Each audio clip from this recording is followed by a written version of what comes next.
Bueno, pues damos continuidad. Para esta ocasión, pues ya vamos a iniciar con la unidad 3 de nuestra materia, la cual pues se intitula Evolución electoral en la Constitución de 1917. Bueno, el objetivo pues es analizar la evolución electoral en la propia Constitución y la función de los partidos políticos históricamente. El apartado 3.1, que es periodo del caudillismo y surgimiento de un partido hegemónico. Bueno, aquí podemos visualizar que en México, en los años posteriores a la Revolución de 1910, pues fueron grandes conflictos derivados de la ausencia de un planteamiento claro frente al problema del poder por parte de las diversas fuerzas revolucionarias. El caudillismo lo podemos considerar pues un fenómeno político y social que surge durante el siglo XIX en Latinoamérica. Consiste en la llegada de líderes carismáticos a cada país cuya forma de acceder al poder y de llegar al gobierno, bueno, pues estaba basada en mecanismos informales, mecanismos difusos del reconocimiento, del liderazgo, pues por parte de las multitudes, que depositaban estas multitudes en el caudillo, pues la expresión de los intereses del conjunto y también de la capacidad pues para resolver los problemas comunes. Y bueno, ¿qué podemos visualizar del sistema político mexicano del siglo XX? Tiene una característica singular porque a diferencia de otros de los sistemas establecidos en América Latina, bueno, el sistema adaptado en México pues tuvo una suerte de naturaleza incluyente, puesto que mientras pues las dictaduras latinoamericanas echaban mano de la represión para desalentar, para contener o para detener a los sectores populares, bueno, a diferencia de ellos, pues el régimen mexicano incorporó de manera deliberada a las masas a ese proyecto de la vida política, de la vida nacional, y bueno, consolidó una red de alianzas con los diversos sectores. El proceso democrático en México pues es de cierta manera singular porque nace de una revolución. Este movimiento armado le da legitimidad, es decir, estamos hablando de el reconocimiento a partir de la Constitución de 1917, a los sucesivos regímenes revolucionarios. De esta suerte podemos vislumbrar que la fórmula de la revolución en el poder pues en México pues es otorgar educación, salud, infraestructura, paz social, pero sin el factor de la democracia. Y el sistema pues funcionó.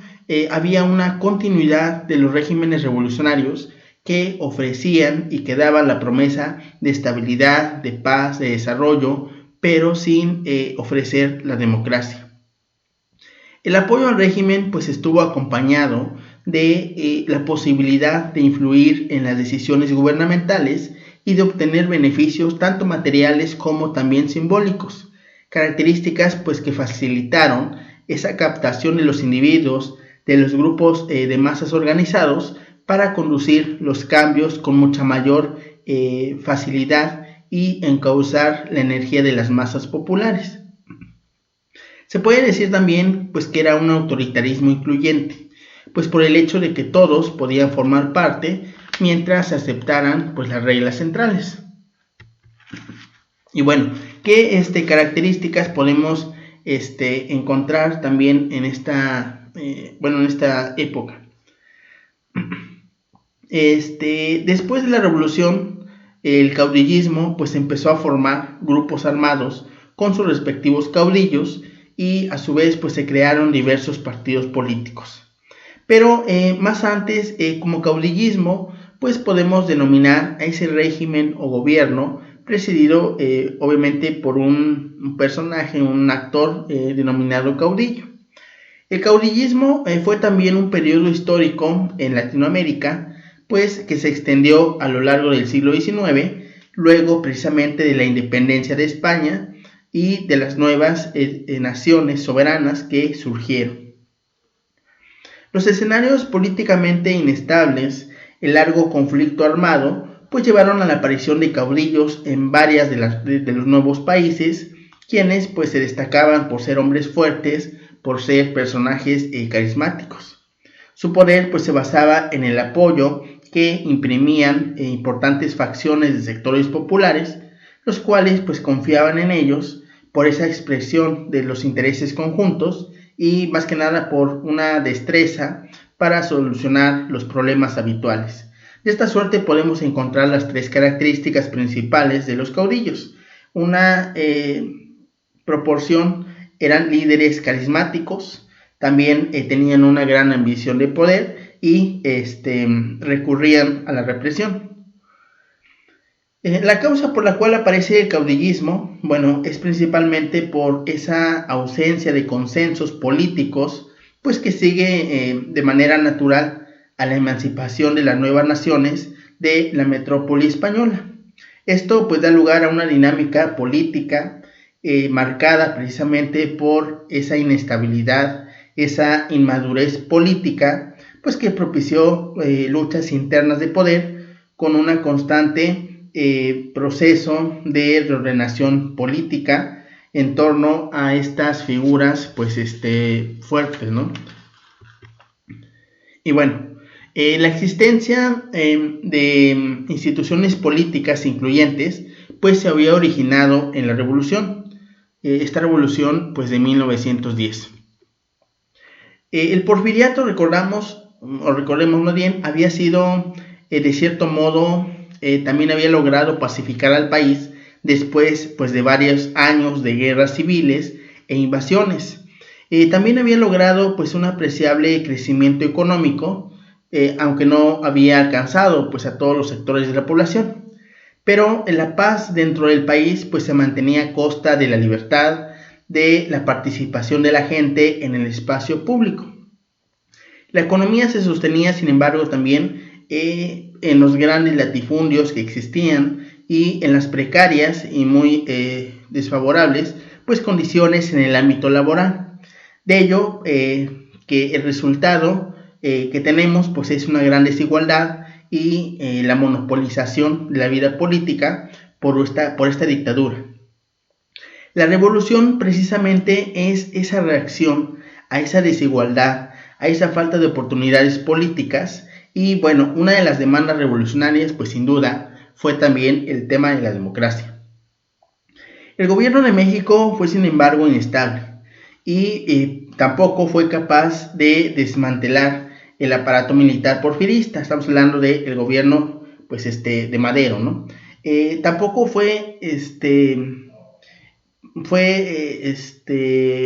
pudo satisfacer plenamente a las demandas de algunas de las facciones revolucionarias. Con la traición posteriormente de Huerta a Madero, pues se revivó nuevamente ese movimiento revolucionario con ahora sí con demandas adicionales. Por ejemplo, podemos mencionar que villistas y zapatistas pues pedían el reparto de la tierra. Los constitucionalistas encabezados por Carranza y Obregón, pues demandaban derechos laborales. El proyecto de la revolución se convirtió también en un proyecto hegemónico, en una expresión de patriotismo y en cierta manera sumó a grupos organizados, a franjas mayoritarias de la sociedad. Esta amplitud ideológica pues era tal que incorporó a la inteligencia de la época que pues fue de apoyo mayoritario a la revolución.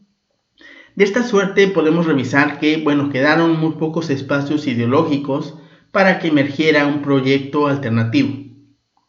La revolución de esta manera pues crea su propia constelación de héroes, de mitos, de caudillos, lo que ayudó pues a legitimar el nuevo orden político.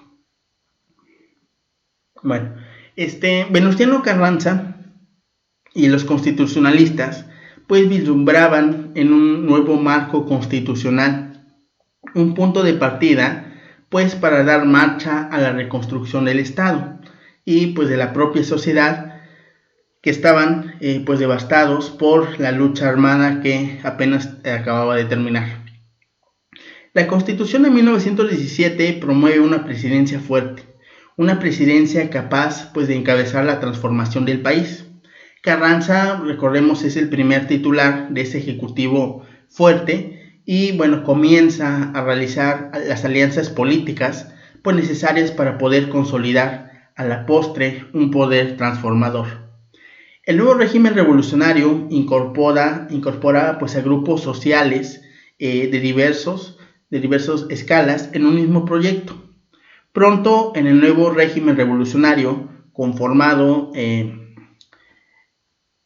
la sucesión presidencial, se convierte en una causa de inestabilidad política de la vida en el acontecer nacional. Los jefes revolucionarios, jefes del ejército, en cada coyuntura preelectoral, pues se enfrentaban generando rebeliones. Álvaro Obregón ocupó la presidencia de 1920 a 1924. Su gobierno pues se encargó de realizar una cruzada en favor de la enseñanza y de la cultura. Sin embargo, podemos revisar que al finalizar su encargo, pues la lucha por la titularidad de la presidencia contamina nuevamente la vida política del país. Luego de una rebelión que encabezó en ese momento Adolfo de la Huerta, Plutarco Elías Calles es electo como presidente para sustituir a Obregón.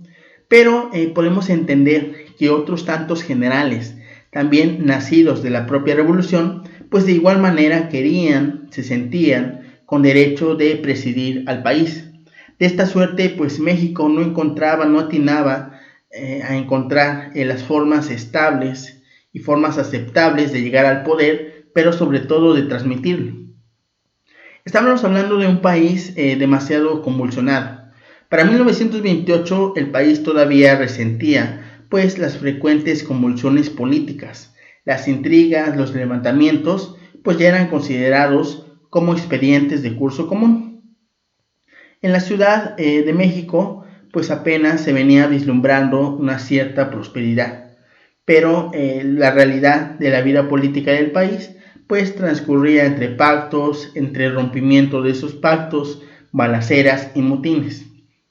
Y la lucha por la sucesión presidencial pues se resolvía a través de estas rebeliones militares que, ya sea triunfantes o sofocadas, pues daban paso a rituales electorales pues que en sí pues confirmaban lo que había sucedido en los campos de batalla.